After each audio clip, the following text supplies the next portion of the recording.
Hello girls.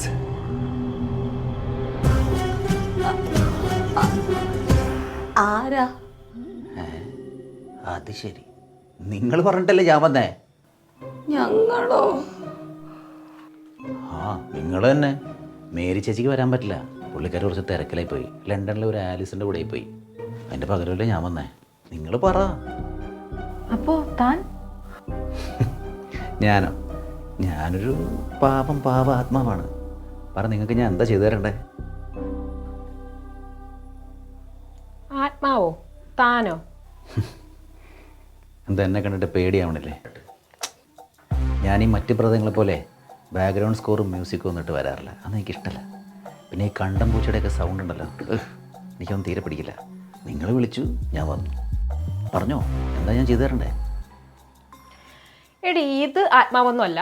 തക്കം കിട്ടിയപ്പം കക്കാൻ കയറി ഏതോ ഒരു കള്ളനാ. അത് ശരി, പെമ്പിടലല്ലേ പേടിപ്പിക്കേണ്ടെന്ന് വെച്ചപ്പോൾ അപ്പം ഞാൻ കള്ളനായോ? ഞാൻ കള്ളനാ? എങ്കിൽ താനേ ഞങ്ങളെ കുറിച്ച് പറ. സിമ്പിൾ. ഇത് ആകാംക്ഷ, കൂട്ടത്തിൽ സുന്ദരി, ലവറുണ്ട്. ഇത് അഞ്ജു.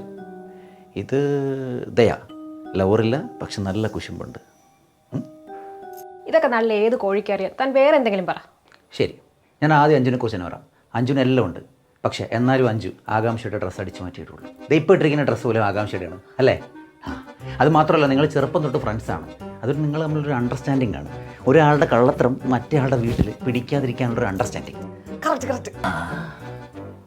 ഇനി ഞാൻ ദയയെക്കുറിച്ച് പറയാം.